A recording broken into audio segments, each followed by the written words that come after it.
we're going to transition to Dr. Larry Swain's Capsule next.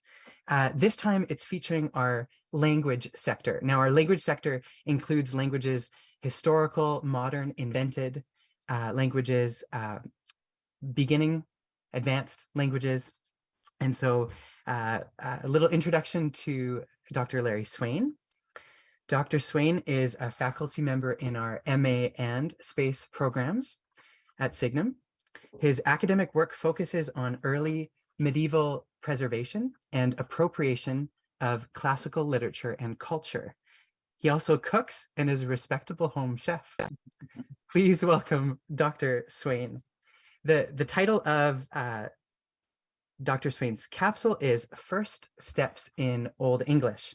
In this capsule, students can take their first steps into Old English and get a taste of the original language, its vocabulary, syllabary, or general structure.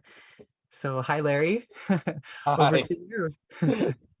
And thanks to Kako in the comments. I don't know if that's true, but Takako says Larry looks younger today. and I don't know how I'm supposed to follow Sparrow. That was an amazing capsule. That was a lot of fun. All right, so as Rob said, our language modules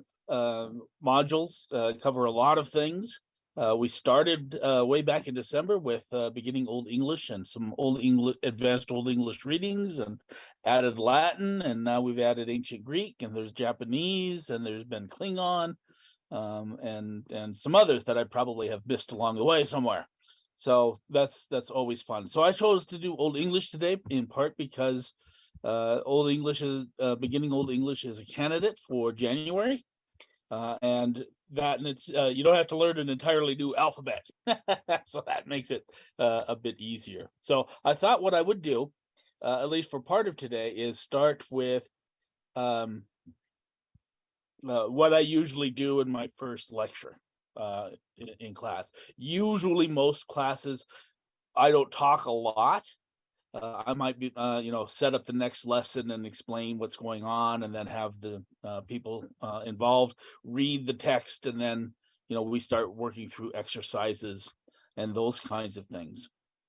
Right, and it's entirely up to the participant as to how much work you want to put into between sessions in terms of working on the exercises. I mean, if you're here to learn a language, you're probably going to want to put some in, but sometimes life gets in the way and people come, and we're a learning community. We're all in this together. We help out and we support one another. So everybody is welcome no matter what and no matter when. But most of them, at least my modules in doing this, is I sit back. And the students do most of the talking, because we're talking about the exercises and learning material. Learning material. So yes, and I will say that in a few minutes, I'm going to hope that some of you will want to actually participate and do some reading in Old English. So turn on cameras or microphones or whatever.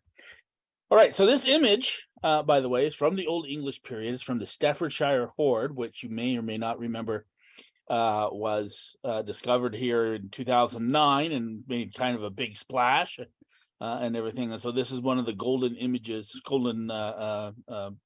pieces that was found in that hoard, and is talked about. And you can see some of the typical Anglo-Saxon type of artwork, right?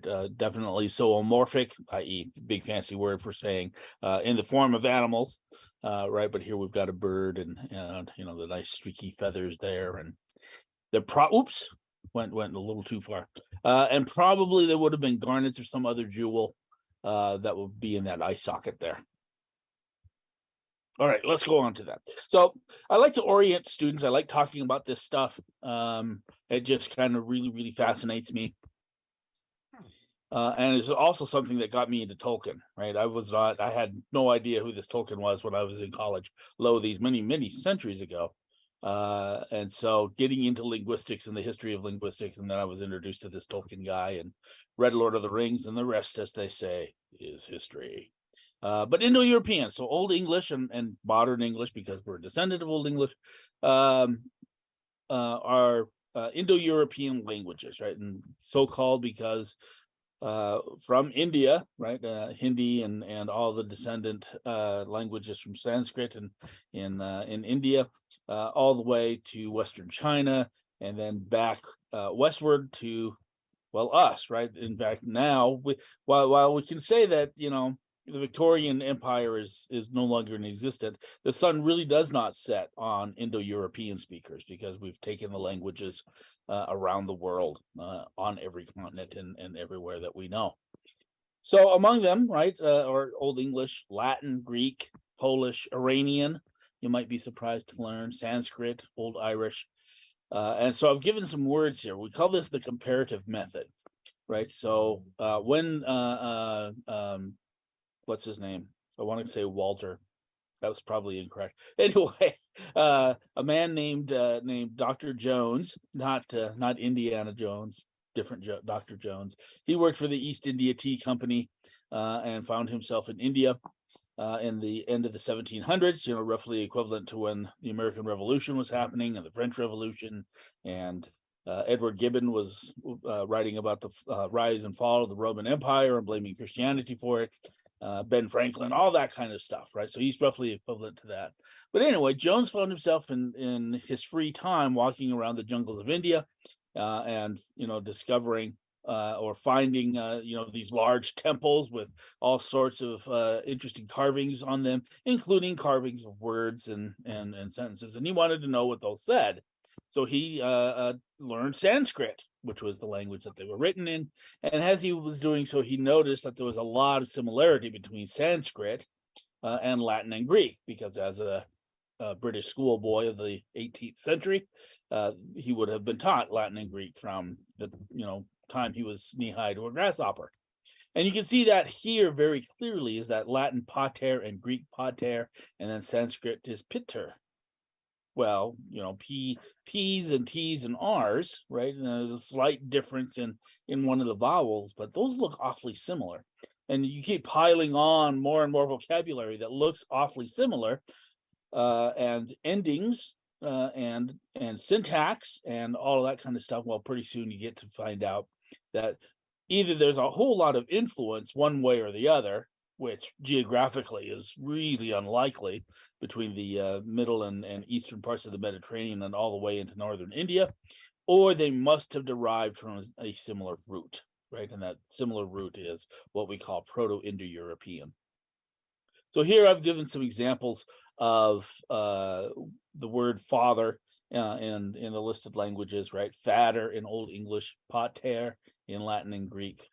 Polish has a completely different root for father, but I threw it up there just for grins and giggles.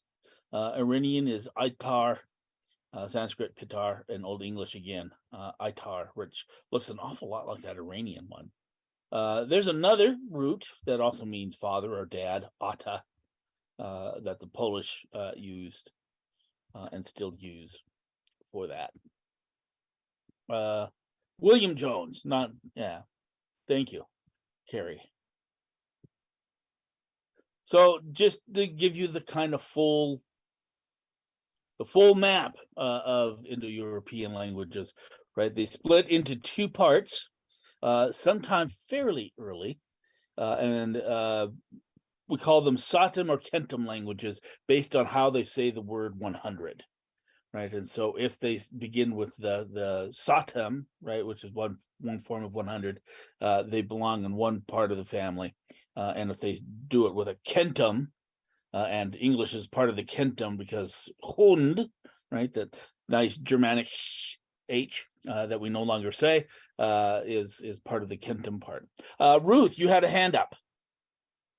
Yeah, no, I was just thinking the alternate Polish word for father, the ata, isn't that very close to the Elvish word for father? I can't remember whether it's Sindarian or Quenya, but it is, but I cannot definitively say whether or not Tolkien just copied it or if it's just happy accident. Right. I'd have to look into that further, and just don't know that. Perhaps somebody else here does know that, or nobody's saying anything, so I'm going to assume no. right? So, and among the Kentum languages, then is where we are, right? The Germanic languages, and Germanic splits into West Germanic, East Germanic, and North Germanic. And the East Germanic, the only one left is Gothic, and Takako is our current resident expert, so I will take her word for it. North Germanic gives us Old Norse, and from Old Norse then the modern Scandinavian languages, Icelandic and Norwegian and Swedish and Danish, and Faroese, and all of that kind of good stuff. And West Germanic then is the rest of us, right? Old Low Franconian. What a great name. That gives us that, but also Old High German, Old English, Old Saxon, all of those kind of really exciting, lovely old languages that I'm sure we all know and love in there. But that's the tree as we see it. Boo, Franks, boo, Franks. Very nice, Gary. So, and among other words that we like to talk about, right? Modern word hound comes from Old English hund, which comes from Proto-Germanic hundas, from Proto-Indo-European word quan or quanto, but it also gives us the Latin canis, which we have borrowed into words like canine and canary and kennel. Greek kunos, which gives us cynic and quinsy. Old Irish, some of you will know the character Cuchulainn from the Toyne and other places, right? But the first part of his name, Cu, means hound, the hound of Ulster. And of course, the Welsh word key, which gives us the word corgi, right? So all of these derive from Quon and Proto-Indo-European, and there are others. All right, Germanic languages, because they're cool. We haven't mentioned Yiddish yet, or Afrikaans, or Frisian, all the other good stuff. All right, I think I have to stop sharing to share the other thing that I want to do. Oops, that's not the place I want to go. All right, so what did I do with it? Alphabet. That's what I want to talk about. Let's talk about alphabet. So the Old English alphabet is basically the same as the Latin alphabet, more or less. But one of the things very early on that these Old English writers figured out was that there are sounds in English that just simply do not exist in Latin, right? So things like j, right? What we would call the J sound. It's not a terribly common occurrence in Old English, but it does occur. There is no J in the Latin alphabet, and so therefore there is no J in the Old English alphabet. So how do you get that sound? How do you represent that sound in writing? Well, they made a CG and said, okay, that's that sound. Woohoo. Got that one figured out. Same thing with sh. There's no sh sounds in Latin. And so how do you write that? Well, for whatever reason that I cannot fathom, they decided that an S and C together, right? We moderns write it as an SH, but they wrote it as an SC. And so the word ship or bishop or, well, the fecal matter stuff, right? They were less shy about saying that, but right, those are all written with an SC on there. In fact, if you look at the English vocabulary, if you have an SH word, that is likely a word that comes from Old English. If you have an SK word like sky or skipper or skip or skiff, that was likely borrowed from Old Norse when Old Norse settlers came into England. Yes, exactly, Carrie. Shit, right? And there's actually towns, like one called Shitterton, shit town.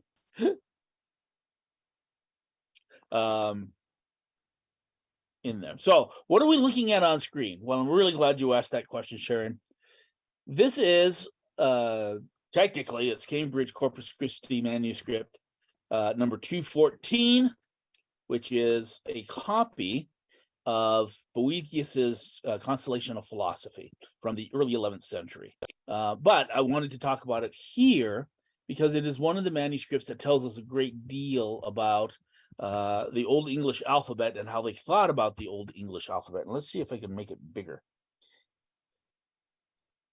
Yes, there we go. So what some enterprising either student or teacher, we think it was probably a teacher because there's some commentary on the earlier pages, did is they went through and they marked with the English alphabet how to take the Latin words, what order to put the Latin words in to make sense in English. Whoops, didn't quite mean to go that large, right? But we also see some oddities here in the alphabet. And let me just kind of focus on this line right here. So after the Z or the Z, right, comes this little guy that seems to be considered by the Anglo-Saxons as part of the alphabet. What is that thing, you might be asking? Well, that would be a good question. That is called a Tyronian et. And so called because the guy named Tyro, who was secretary, basically, to the author Cicero. Well, Cicero talked a lot and talked very fast. And so Tyro invented a whole system of shorthand in order to take down Cicero's speeches very quickly, and then he would go back through and then write them out whole. And so one of the most commonly accepted in the Middle Ages of Tyro's system was this kind of 7-looking thing that stands for the word et, which means and. So when Old English authors then are writing in Old English, right, they borrow this, and it stands for and,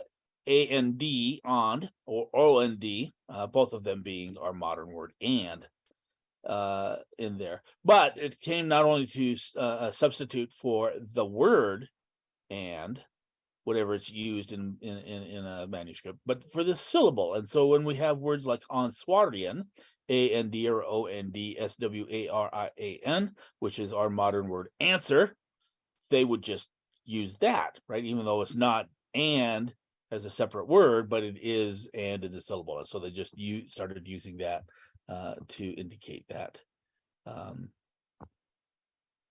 syllable, that sound, right? The one next to it, above fama there, and this is a very well drawn one. This does not always happen very well in manuscripts. And this is called the win, right? So there are some things in the Old English alphabet where they took symbols from the Futhorc, right, the runes, and put them into the alphabet, and they used that instead of something for Latin. Why? Well, one of the reasons is when you get to a Latin word like Wult, spelled U-U-L-T or V-U-L-T or V-V-L-T, right? Because the Latin alphabet used the same symbol for the vowel U as well as for the consonant W. And so for these people who had never been under Roman rule, when they're trying to learn Latin, they do things like invent word spaces. But when there's difficult words like and sounds, right, they decided they needed a different symbol for the W than they use for the U, right? And we see the U up here in this line above it. And so they use the runic symbol win, which is also a word, which means joy or happiness. I think I keep accidentally hitting something, right, to indicate the W sound. And that's going to last all the way up until the Benedictine Reform movement in the late 10th century or early 11th. And of course, once those silly Normans come along, well, forget about it. You know, the win is gone. As is the thorn, which is the letter next to it, right? Old English, like Greek, has a th sound, right? That, this, theater, and so on and so forth. Latin doesn't have that. So when Latin borrowed words from Greek that had a theta, right, which is the Greek letter that indicates that sound, right, they just wrote it as a th, hence theater, right? And in German borrowed that from Latin, and that's why it says theater in German instead of theater. But for English, right, they said, well, this happens all the time, so we need a symbol. And again, they borrowed the thorn from the Futhorc, the runic alphabet, and stuck it into the English alphabet, and we've got that symbol right there. Another one on the next line below here is called the ash. And Old English in the vowels has an ah sound, like pat and bat and vat and fat, and so on and so forth. It's that nice ah sound, and so they wanted a symbol for it. But instead of taking a symbol, the ash symbol from the runic alphabet, they took another symbol from Latin, which was totally different. In Latin, it's I. Right, this would be the beginning vowel sound of equitatis, right, equality, equanimity, evenness, if you will, right, and so it would symbolize an I sound. Well, they took that diphthong and they started using it for the ah sound for whatever reason. Somebody had too much mead that day or something, I don't know, but that's what they did. So there's some symbols, basic Latin alphabet, and we have to remember that things like J and V didn't exist in the Latin alphabet, so therefore they don't exist in the English alphabet. But then we also had some other sounds, so we either took from the Futhorc or we invented our own, and so those are in there. Ruth. Yeah, sorry, very random question, but I'm getting almost like a shorthand. Like modern shorthand has symbols, obviously, for different sounds. Did that evolve from this, or is it a complete coincidence that it's a similar sort of style of symbols for sounds rather than letters?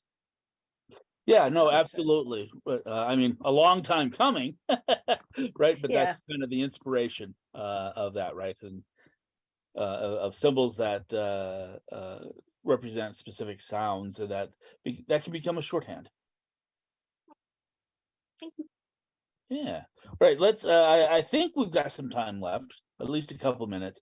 So let's practice some reading in Old English, and a really easy text to do this with. Particularly since I had the file on my computer, is the Lord's Prayer in Old English. So anybody who wants to read some Old English, I'll help you through. But we've got the Old English in one line, and then the Modern English, and then a space. So who wants to take the first line?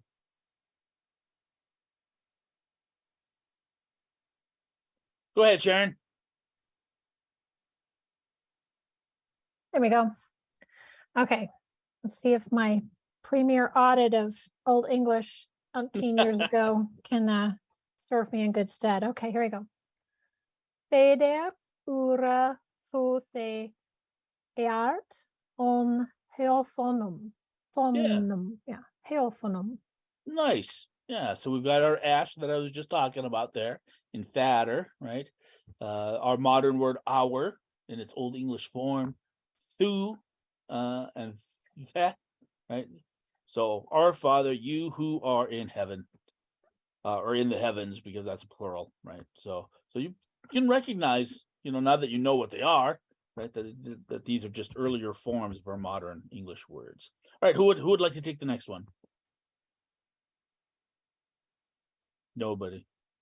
I will. All right, go for it. Si then nama gehalgad. Yeah, perfect. And next, Ruth, you want to take one? I'll have a go, but it's going to be horrible. Well, that's why these are the first steps in Old English. But I saw Wesley's hand, so Wesley, go ahead. To become din rich. Yeah. And good that you caught the C there. I didn't really talk about that one. So you've had some Old English, right? So in certain contexts, right, a C is becoming a cha, right? So in words like richa, because it's between two front vowels, this pulls the C, right? If you think about where you're pronouncing a hard C, so car, right? Now, if you say car and you notice where your tongue and the air is coming out when you say that ka sound, right?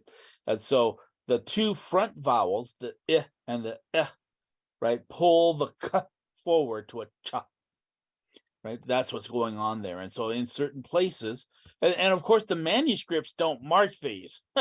So modern editors do sometimes for us, but the manuscripts don't. And so you just kind of have to know that that's a richa and not a rice.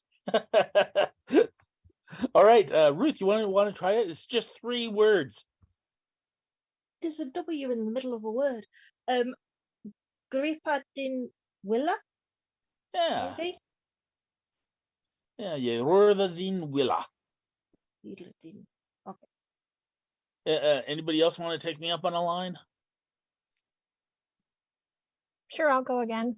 Yeah, all right, good. Oops. Okay, here we are. Eorthan swa on helphonom. Helphonom. Yeah, great. Rob? Hey, Larry. Okay, we'll give this one a shot. Okay, whoa. Urna, Yeah, you get the hard one. Woohoo! urna gedag wamliken laf sile us todag. Yeah, that works. So a couple of sound things here. This is a totally made up word that yadach huamlichen. So Yadah. yeah. Right. So basically there's a whole theological thing that Jerome did in the Vulgate with give us this day our daily bread. But he said super substantialum bread is what Jerome says. And so this is an attempt to kind of thread the needle between daily and super substantial bread. Is what's going on there. So cloth, if we were really going to be technical about it, is our modern word loaf, right? Give us today our daily loaf, is what's going on there. And then to die, the G there is already turning into a Y in the Old English period, which is kind of nice. All right, Takako, you want to do an easy one? I'm not sure, but yeah. And forgive us, ure, guilt us, lead us, gift us. Yeah, I'm not sure.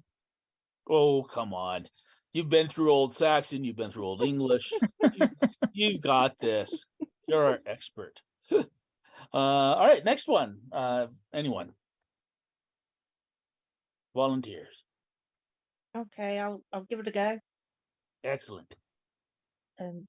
Swala we forgidon urumum.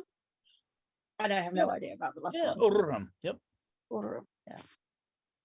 Gelatiliodum. Yeah. So swa. Lovely things that come off the tongue, but just as.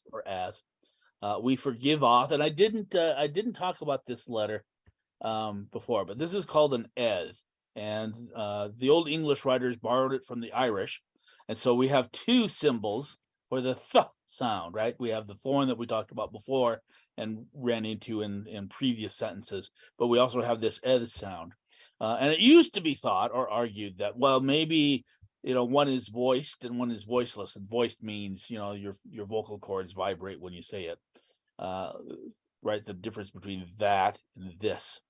But we found that further studies, they're just used interchangeably, sometimes in the same sentence for the same word by the same writer. So who knows why? We do not. And of course, this is our guiltendum is our modern word, guilt. So forgive us our guilts, right? Our guiltus, just as we forgive those who have guilted us, have guilts against us. And ne yelad thu us on nunga, right? And so don't lead us, right? And lad is the past tense in Old English for our modern word lead, right? That was yelad. Ours is led, right? He led us. But do not lead us into temptation. Ac alis us of ifula sodlicha, but deliver us from evil. Truly, sodlicha. That's a word we need to bring back, I think, right? Sodlich. I should have mentioned before, or could have mentioned before, the LIC part is our modern word like, but this is how you form adverbs in Old English, is you take the word like and you stick it on the end of things. So sodlicha, truth like, true like. So there we go. All right, we've got some chat stuff to catch up on. Soothly, yes. Swa is kind of cute. It is very cute. I love it. One time I taught Old English to some grad students, and they really liked swa so much it became a greeting. They'd walk down the hall and say swa, which was really good. And Wesley, it looks like you've got another Old English learner there with you. Yes, he's watching some Peppa Pig right now. So some modern English, British Right. English. Yes. Well, very cool. How much time do I have left, Rob? I think we've we at got the a minute or two if we wanted to wrap. All right. So yeah, I think Old English is really cool. I got into it because of that Tolkien guy. That one or two of you may have heard about at some point. And it's a really great language to learn and to read. We've got a really great community in the advanced, right? That was people who went through the MA program and took Old English and then did an intensive semester of Beowulf, combined with people who went through 7 months of the beginning Old English module, and now they're all working together on various kinds of texts that usually are not read in the college classroom and those kinds of things. So that's been really exciting for me, is that we get to read other things and some things that I've never read in Old English, and so I get to work through these with people, and it's we've got a really great learning community. So I hope we can add some others by taking the Old English module in January and running with it.